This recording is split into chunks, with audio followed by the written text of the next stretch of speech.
Mesdames, Messieurs, bonjour. J'ai le grand plaisir de recevoir aujourd'hui M. Louis Michel, homme politique belge, ministre d'État, pour nous parler de l'impact du Brexit sur les relations Europe-Afrique. Notre éminent invité a une carrière politique très riche et diversifiée, puisqu'il était député fédéral, sénateur, vice-premier ministre, ministre des Affaires étrangères de Belgique, commissaire européen à la recherche puis au développement et à l'aide humanitaire, et député européen durant 2 mandats. M. Louis Michel est un militant engagé de l'Afrique. Ses prises de position sur le développement du continent sont très attendues et suivies avec beaucoup d'intérêt. Au Parlement européen, il présidait la délégation de l'Assemblée parlementaire du groupe des États d'Afrique, des Caraïbes et du Pacifique et de l'Union européenne. Monsieur Louis Michel, bonjour. Bonjour. Vous avez dit, et écrit d'ailleurs, je vous cite, que l'Europe, c'est une des plus belles histoires de l'humanité. C'est une histoire de solidarité, de collaboration, de coopération rendue possible grâce à la paix et à la liberté. Mais ce rêve communautaire vit aujourd'hui une période critique de son histoire, le Brexit, c'est-à-dire la séparation de la Grande-Bretagne, plus que probable, de l'Union européenne. Est-ce qu'il faut considérer le Brexit comme un divorce perdant-perdant entre la Grande-Bretagne et l'Europe? Je crois qu'il y a de ça. Je pense qu'évidemment, la Grande-Bretagne va perdre beaucoup, mais les effets collatéraux pour l'Europe et pour un certain nombre de pays, dont le mien d'ailleurs, risquent quand même de se payer très cher, puisqu'on estime que les effets en perte d'emploi, rien que pour un pays comme la Belgique, pourraient représenter 42 000 emplois, en tout cas si on a un Brexit sans accord. Et donc, vous imaginez bien que ceux qui se réjouissent, dans le fond, du départ des Britanniques, qui ont toujours eu un statut quand même un peu particulier, ils ont eu une approche, une philosophie d'adhésion à l'Union européenne qui était de considérer que l'Union européenne, c'était d'abord un grand marché. Je dirais même qu'ils considéraient que c'était uniquement un grand marché. Alors que ce qui fait le génie de l'idée d'Union européenne, c'est que c'était un marché qui devait conduire à une union politique. L'union politique, elle existe au travers des traités. Il est évident qu'on ne peut pas adhérer à l'Union européenne si on ne respecte pas les principes démocratiques, c'est-à-dire la pluralité politique, si on ne respecte pas la liberté d'opinion, si on ne respecte pas le principe fondamental qui est à la base même de l'Union européenne de tolérance et de solidarité. Et donc, j'ai le sentiment aussi qu'on paye là une certaine faute qui a été commise par les pro-européens, dont je suis d'ailleurs, où on a accepté trop souvent de permettre, notamment à la Grande-Bretagne, d'utiliser ce qu'on appelle le fameux opting out, c'est-à-dire tous les autres pays respectent solidairement un certain nombre de décisions, mais eux avaient le droit de faire l'opting out, c'est-à-dire on ne veut pas Schengen, on ne veut pas l'euro. On ne veut pas contribuer ou entrer dans une stratégie de gestion humaine et utile et efficace des phénomènes migratoires. Donc toute une série d'exceptions qui ont fait qu'on a finalement habitué les Britanniques, je dirais, à considérer l'Europe simplement comme une opportunité économique et donc comme un marché. Pas comme un rêve politique, pas comme une ambition politique commune. Et des droits et pas de devoirs aussi, quelque part. C'est un peu ça.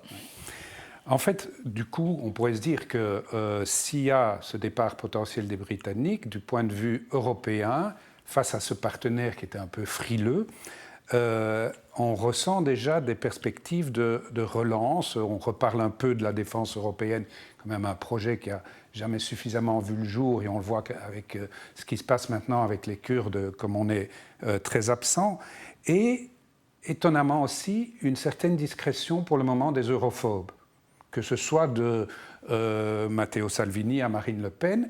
Est-ce que ça veut dire qu'au fond, les 27 États se sont plus soudés aujourd'hui que par le passé à cause de ce changement? Je voudrais croire que c'est ça. Mais je pense que dans le fond, il faut prendre les événements au mieux de ce qu'ils peuvent servir, de ce qu'ils peuvent donner. Je pense qu'il y a un élément qui est intéressant, c'est qu'un certain nombre d'États qui étaient des eurosceptiques, et même des politiques eurosceptiques, quand ils voient la difficulté de sortir de l'Europe et les effets, quelque part, assez catastrophiques que ça a sur le pays qui risque ça, vont quand même hésiter. Un certain nombre de personnes croyaient qu'avec le Brexit, ça allait inspirer de manière nocive, disons, un certain nombre d'autres pays qui sont gouvernés par des eurosceptiques. Je constate en tout cas que ces eurosceptiques-là, par rapport au fait de sortir de l'Europe, ils sont très silencieux, parce qu'ils se rendent compte, évidemment, que même leurs opinions publiques, que parfois ils ont chauffé à blanc contre l'Europe, ne va pas l'accepter facilement. Quand on voit, par exemple, moi je ne suis pas certain que si aujourd'hui il y avait un référendum en Grande-Bretagne, je ne suis pas sûr, je crois même le contraire, je ne suis pas sûr qu'il y aura encore le Brexit. Anti-Brexit, c'est probable. Et donc, de ce point de vue-là, premier élément, je ne dirais pas positif, mais premier élément, c'est quand même un sérieux coup de semonce à ceux qui seraient tentés de suivre les Britanniques. Et qui regarderont à deux fois. Bien sûr. Un deuxième élément, c'est que, comme vous le dites et comme vous le suggérez, je crois que l'analyse est juste, un certain nombre de vrais Européens, comme par exemple Macron, il y a quand même comme les Hollandais, comme les Allemands aussi, ceux qui portent vraiment l'idée européenne et qui sont là pas seulement pour le marché, mais qui sont là aussi pour le politique, pour l'aspect politique de l'Europe, je pense que ceux-là retrouvent un espace où, je pense, ils auront plus facile de faire adhérer tout le monde, et si pas tout le monde, en tout cas de créer ce que Delors avait déjà un peu pressenti, une Europe avec des pionniers qui vont réinventer, si vous voulez, le rêve européen.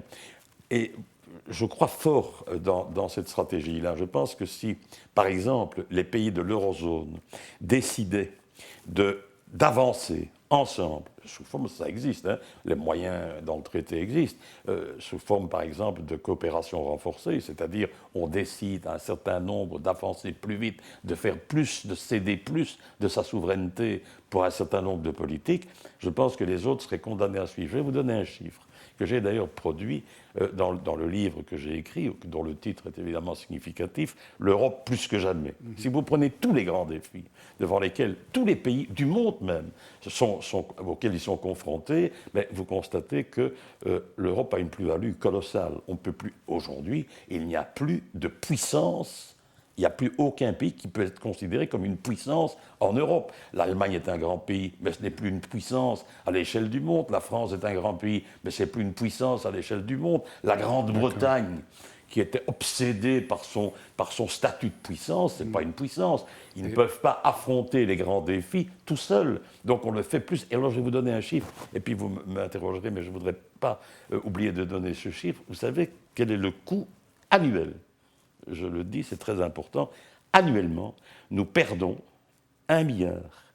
Je ne sais pas si vous vous rendez compte, 1759 chiffres de 2017, 1759 milliards d'euros par an à cause des duplications.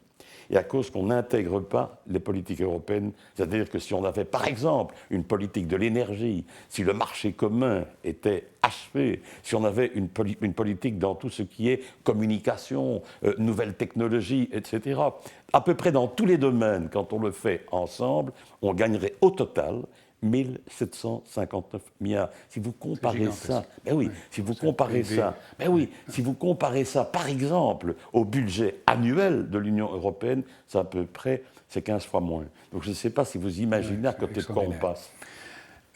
Vous parliez de la Grande-Bretagne justement comme grande puissance. Précisément, mettons-nous du point de vue anglais, on se rend compte que l'inquiétude est grandissante, que l'économie va souffrir d'un ralentissement des échanges, pire sur le plan géopolitique. On peut se demander si le Royaume-Uni, sans l'Union européenne, va encore peser quelque chose face, je dirais, aux ambiguïtés stratégiques des États-Unis ou à l'impérialisme commercial de la Chine. Qu'en pensez-vous ? Mais je pense que vous avez tantôt mis le doigt sur un manquement de l'Union européenne.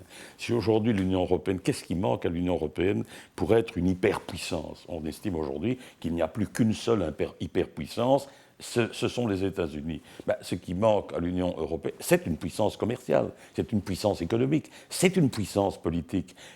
Pourquoi ? Petite parenthèse, parce que l'Europe fabrique des normes, donc des lois à jet continu, et que ces lois et ces normes placent l'Europe dans une position de concurrence bien plus favorable que ce que l'on imagine. Par exemple, si vous prenez la presse japonaise, vous verrez que la presse japonaise se plaint régulièrement de la frénésie normative de l'Europe. Oui, pourquoi? Parce qu'évidemment, quand vous faites, vous, Europe, les normes, par exemple, au niveau de tout ce qui est Galileo et tous ces grands... Par exemple aussi les normes en termes de produits, les standards de produits, ben, les pays qui sont nos concurrents économiques sont obligés d'adapter les normes européennes. Et donc, ils estiment que cette puissance normative est une puissance politique, ce qui est vrai d'ailleurs. Alors, ce qui manque maintenant en Europe, et on aurait dû avoir ça depuis très longtemps, c'est évidemment une capacité militaire. Pas une capacité militaire pour faire la guerre, mais une capacité militaire d'abord pour rassurer un certain nombre de pays européens qui restent encore, qui donnent encore une sorte de préférence, d'alliance avec les États-Unis, plutôt que de donner la préférence européenne. Pourquoi? Parce qu'ils se disent l'Europe n'a pas de capacité militaire, comme ils sont toujours obsédés par la peur des pays de l'Est, etc., et surtout de la Russie aujourd'hui, avec lesquels d'ailleurs on se comporte de manière peu intelligente de mon point de vue, mais ça on y reviendra peut-être. Je crois donc que si on avait une capacité militaire, par exemple, pour avoir une capacité de projection sur le terrain, pour faire du maintien de l'ordre, pour intervenir là où il faut intervenir, pour exercer aussi un droit et même un devoir d'ingérence. Juste une parenthèse, on parle d'Afrique aujourd'hui, c'est absolument intolérable que l'Europe soit sans moyens pour aller arrêter les exactions, le comportement absolument scandaleux de quelqu'un comme le président de Nkurunziza au Burundi, qui réagite le spectre du génocide, enfin, est-ce qu'on se rend compte? Et l'Europe ne sait rien faire. Elle est impuissante. Ce qui est une des grandes urgences, c'est en fait d'avoir une défense européenne qui deviendrait un pilier dans l'OTAN. Mais avec alors, parce qu'on a beaucoup discuté de ça, avec alors, bien entendu, une autonomie de commandement européenne. L'Europe doit pouvoir, quand elle veut utiliser sa capacité militaire, quand elle en aura une, elle doit pouvoir le décider, bien entendu, comment vais-je dire, en relation et en concertation avec les États-Unis, avec les autres membres de l'OTAN, mais elle doit aussi pouvoir défendre sa politique, sa stratégie géopolitique, ce qui n'est pas le cas aujourd'hui. Le jour où l'Europe aura ça, je pense que l'intégration politique va s'accélérer d'une manière extraordinaire. Et donc moi je pense que pour relancer l'Europe, comme l'a d'ailleurs l'ont proposé plusieurs chefs d'État et de gouvernement européens, il faut maintenant avancer avec ceux qui veulent avancer. Et je pense que la référence, en l'occurrence, ce qui faciliterait beaucoup les choses, c'est en fait l'eurozone. Parce qu'aujourd'hui, vous avez en fait, c'est ça qui ne va pas, vous n'avez pas de gouvernement économique. On ne fait que de la concertation, de la coordination, mais vous n'avez pas de gouvernement économique collé à la zone monétaire. C'est un des problèmes. Monsieur Michel, nous allons faire une petite pause. Nous nous retrouvons après cette interruption. Si maintenant on vient au thème de notre émission, qui est Europe-Afrique, avec un petit focus sur l'Afrique, est-ce que, comme on sait que l'Angleterre a parfois certaines ukases, au niveau du Brexit, est-ce que ça ne pourrait pas être une chance pour l'Europe et pour certains pays africains de réamorcer des échanges? Je pense notamment à des pays comme le Zimbabwe ou la Libye, qui sont frappés de sanctions soutenues en particulier par le Royaume-Uni et que peut-être l'Europe pourrait vouloir revoir. Je pense que, ça, il ne faut pas s'attendre à ça trop vite. Je pense au contraire, d'abord, il y a un premier effet du Brexit, c'est clair, c'est que la contribution de la Grande-Bretagne dans les budgets développement, par exemple, de l'Union européenne, c'est quand même 15% de ces budgets-là. Donc vous allez avoir une perte de plus ou moins 5 à 6 milliards d'euros par an pour les politiques de développement. Premier élément. Deuxième élément, vous risquez évidemment d'avoir une exacerbation, je vais dire, de la ligne de fracture entre l'Afrique anglophone et la ligne anglophone et francophonie. Vous savez bien qu'en Afrique, il y a une ligne de démarcation quand même entre l'Afrique francophone et l'Afrique anglophone. Donc vous avez un risque que la Grande-Bretagne veuille, peut-être, ça je n'en sais rien, parce qu'ils le feront, mais veuille allumer dans une certaine mesure une sorte de concurrence au niveau des donateurs et des partenaires entre les anglophones et les francophones. Petite parenthèse, je rappelle simplement, et je crois que les pays européens l'oublient trop souvent, et même les pays francophones de l'Union européenne l'oublient, l'avenir de la francophonie, c'est en Afrique qu'elle se trouve. Dans une dizaine d'années, il y aura 800 millions de personnes dans le monde qui vont parler français. L'essentiel peu près 700 millions, sont en Afrique. Donc on a tout intérêt au niveau de l'Europe à retrouver une politique africaine. Et je dois dire, moi je regrette un peu que cette politique africaine n'ait plus ces dernières années été vraiment en pointe. On avait l'impression qu'il n'y avait plus vraiment de politique africaine. Et donc je crois qu'il faut retrouver ça très vite. Je pense que les effets du Brexit, surtout sur les pays en voie de développement qui sont dans l'Afrique subsaharienne, ça aura des effets. Alors, à nous, évidemment, aussi, de renforcer notre présence en Afrique. Moi, j'ai le sentiment que le destin de l'Afrique et de l'Europe est intimement lié. Je rappelle toujours, c'est une évidence, mais on est le nez dessus, on ne s'en rend pas compte. Ben, un continent est le prolongement de l'autre et vice-versa. Je rappelle aussi qu'on parle 4 langues européennes en Afrique, qu'on a une histoire commune, pour le meilleur et pour le pire. Ben, on a une histoire commune.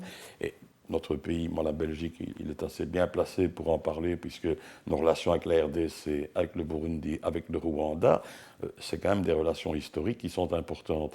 Et moi, je vois quand même bien quel est encore le pouvoir, non pas d'influence, parce que c'est un mot que je n'aime pas, mais quel est encore le pouvoir relationnel positif qu'on peut avoir avec ces pays. Et ça vaut aussi pour la France, ça vaut pour un certain nombre d'autres pays. Vous vous souvenez sans doute, et c'est parce que je voudrais toucher quand même 2 mots de la problématique de la migration, des migrations. La crise des migrants que l'Europe n'a pas réussi à gérer, à renforcer les pro-Brexit à l'époque du référendum en 2016. Est-ce que vous pensez que le Brexit va provoquer des changements dans les mouvements migratoires, en particulier en provenance d'Afrique ? Je pense que si on ne change pas, mais c'est un avis personnel, mais je suis occupé à travailler beaucoup sur cette question. Parce que je pense que le phénomène migratoire, que moi je me refuse à qualifier de problème migratoire, la migration a toujours existé depuis le début des temps. J'ajoute d'ailleurs que ce sont les pays et les civilisations les plus ouvertes qui en ont profité le plus, et positivement. Alors, ce que je pense, c'est que le phénomène migratoire tel qu'il est géré pour le moment est occupé progressivement à miner l'Europe dans ses fondements et à donner aux populistes un formidable avantage dans le débat public. Vous savez, par exemple, on exagère toujours, la migration, c'est quoi? C'est 1,5 million de personnes. Je rappelle que l'Union européenne, c'est plus de 500 millions de personnes. Donc me faire croire qu'on ne sait pas intégrer ce genre de mouvement, ça me paraît un peu risible. J'ajoute que la vraie migration, celle qui est problématique, celle qui fait très mal au peuple, c'est ce que l'on appelle la migration circulaire. Il y a aujourd'hui 23 500 000 Africains qui migrent à l'intérieur de l'Afrique. Et je peux vous dire que quand on va dans certains camps en Afrique, avec donc cette migration circulaire, c'est abominable, hein, la manière dont les gens sont traités dans cette circulation de la migration. C'est pour ça que moi j'ai le sentiment, je vous parlais de cette alliance Afrique-Europe que j'appelle de mes voeux, c'est pas moi qui ai inventé le concept d'Eurafrique, c'est Senghor qui avait inventé ça pour contrer la pénétration communiste en Afrique au moment de la guerre froide.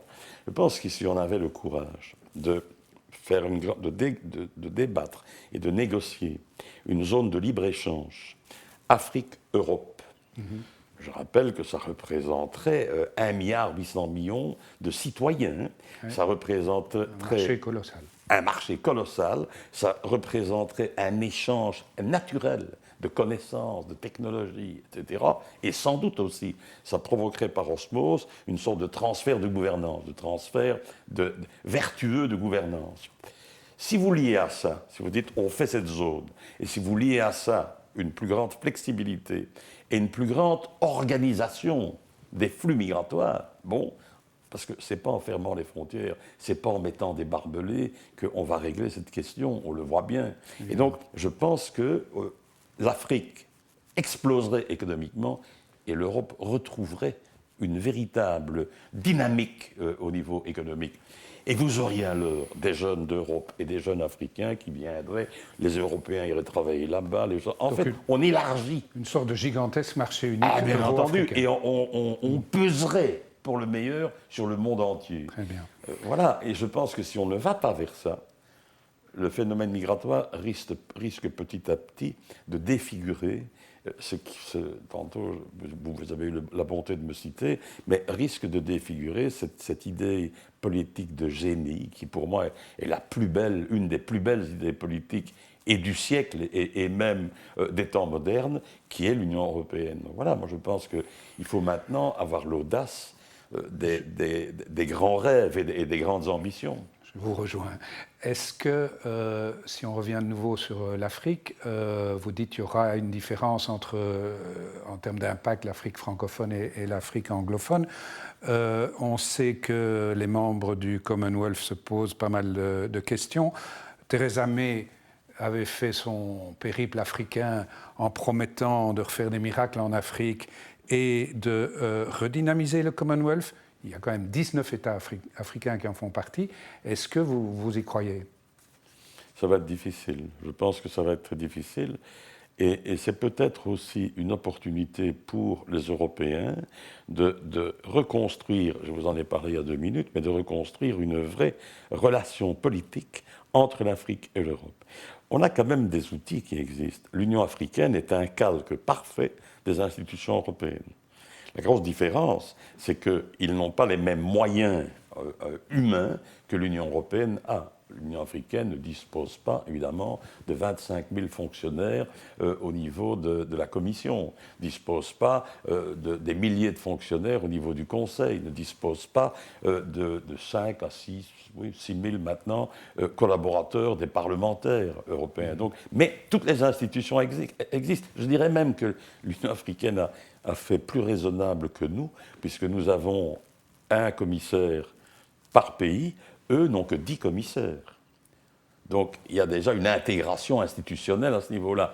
Donc moi je pense que les deux, on travaille d'ailleurs beaucoup ensemble, mais je pense qu'en s'appuyant sur ces 2 institutions, je pense qu'on pourrait vraiment faire un travail, on pourrait nourrir une très grande ambition qui pourrait à la fois relancer l'Afrique et développer l'Afrique de manière rapide, et qui pourrait d'ailleurs relancer la dynamique européenne au niveau économique aussi. Il ne faut pas être gêné non plus au niveau européen.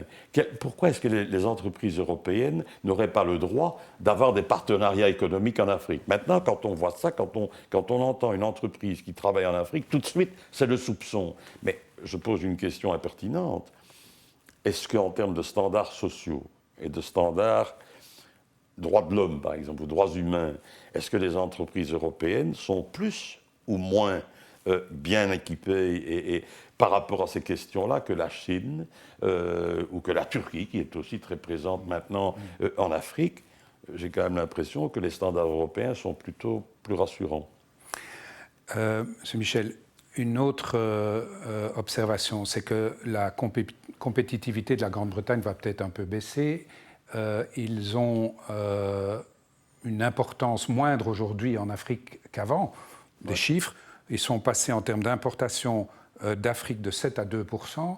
Leurs propres exportations, elles font 10 fois moins que ne le fait la Chine, comme vous venez de les citer. Est-ce qu'on peut considérer que, globalement, la Grande-Bretagne va souffrir elle-même du Brexit dans son activité africaine? Je le crois. Ouais. Je le crois parce que la Grande-Bretagne, très souvent, était quand même, même en tant que Grande-Bretagne, elle avait quand même, dans l'imaginaire de ses partenaires, elle avait quand même un rôle extrêmement important au niveau européen. Donc elle était, si vous voulez, poussée dans le dos, et donc sa crédibilité était plus grande, parce qu'elle était membre de l'Union européenne, un membre influent de l'Union européenne. Donc moi je crois que oui, c'est un risque pour eux qui est vraiment important et qui risque quand même de peser lourd, pas seulement dans la relation avec l'Afrique, parce que être très présent en Afrique, être très crédible sur l'Afrique, ça donnait quand même à la Grande-Bretagne une surdimension qui était importante. Ici, je crois que c'est un risque pour eux réel, oui. Vous parliez tout à l'heure de l'OUA. Vous savez forcément que le Maroc a rejoint l'OUA, qu'il frappe à la porte de la CEDEAO. Vous parliez de l'Afrique francophone. Est-ce que le Maroc n'est pas précisément un pays très important dans la création d'une relation entre l'Europe et l'Afrique dû à sa nouvelle politique africaine. Mais c'est un sujet qui mériterait 2 heures. Hein. Oui. C'est un sujet, évidemment, si vous m'allumez sur cette question-là, je dois vous dire qu'un jour, moi, j'ai fait un débat avec le Premier ministre marocain, avec González, l'Espagnol, avec Azoulay, qui était un des conseillers du roi du Maroc. Et l'idée, c'était les frontières de l'Europe. Moi, j'étais d'ailleurs un chaud partisan d'envisager un statut tout à fait particulier pour le Maroc, qui avait demandé d'ailleurs son adhésion et qui avait le statut d'observateur. Maintenant, il est retourné vers l'Union africaine. Je pense effectivement qu'un pays comme le Maroc peut être un passeur entre l'Europe et l'Afrique subsaharienne à une condition, parce que moi j'ai beaucoup de relations avec les chefs d'État, notamment de la zone subsaharienne, et je leur ai souvent parlé de ça. Comment se fait-il qu'il n'y ait pas des relations privilégiées, même au niveau du développement, entre des pays comme le Maroc, la Tunisie et vous-même? Ils sont d'accord avec ça, mais ils ont un peu peur d'être dans cette relation de partenariat, d'être en état d'infériorité. Et donc, ce serait magnifique si les pays, surtout comme un pays comme le Maroc, pouvaient les rassurer sur cette question-là. Le débat, par exemple, de leur présence ou de leur leadership, de leur membership au niveau de la CEDEAO, par exemple, moi j'entends parler les chefs d'État africains. Ils sont sur le principe favorable, mais je les sens quand même très méfiants. Parce qu'évidemment, il y a un différentiel de développement qui est important, donc ils ont un peu peur que ce ne soit trop à l'avantage des Marocains et des pays comme le Maroc, la Tunisie, etc., et à leur désavantage. Moi, je les rassure là-dessus. Pourtant, ils ont dans leurs membres le Nigeria qui pèse beaucoup plus à lui tout seul que tous les autres États. Bien entendu, d'ailleurs, l'Afrique du Sud aussi pèse, hein, c'est clair. Mais moi, je vous dis ce que je ressens et ce que j'entends. Donc, je pense que c'est inscrit dans les astres. Vous savez que j'ai été, moi, c'était pas avec le Maroc. J'ai à un moment donné lancé un projet triangulaire, Union européenne, Congo et Tunisie, en chargeant les Tunisiens de développer, par exemple, des projets de formation à l'architecture dans les pays subsahariens. C'est quelque chose qui était magnifique parce que nous subventionnions le pays qui était un peu plus, comment vais-je dire, qui était un peu plus en phase avec nos avancées institutionnelles, et ils devenaient nos opérateurs de nos politiques de développement dans l'Afrique subsaharienne. Ça avait un grand avantage, parce que ça nous permettait justement de montrer que nos politiques de développement n'avaient pas pour but de faire de l'ingérence. Ça restait très africain. Et moi, je pense que le panafricanisme a un grand avenir. Et donc, on pourrait imaginer des formules comme celle-là. Utiliser le Maroc, charger le Maroc de missions déléguées pour compte de l'Union européenne. Ça pourrait aider le Maroc, mais ça pourrait aussi aider les pays subsahariens. Mais je prendrai ça pour le mot de la fin. Monsieur Michel, merci d'avoir accepté cette invitation. C'était tout à fait passionnant. Mesdames et messieurs, je vous retrouve la semaine prochaine.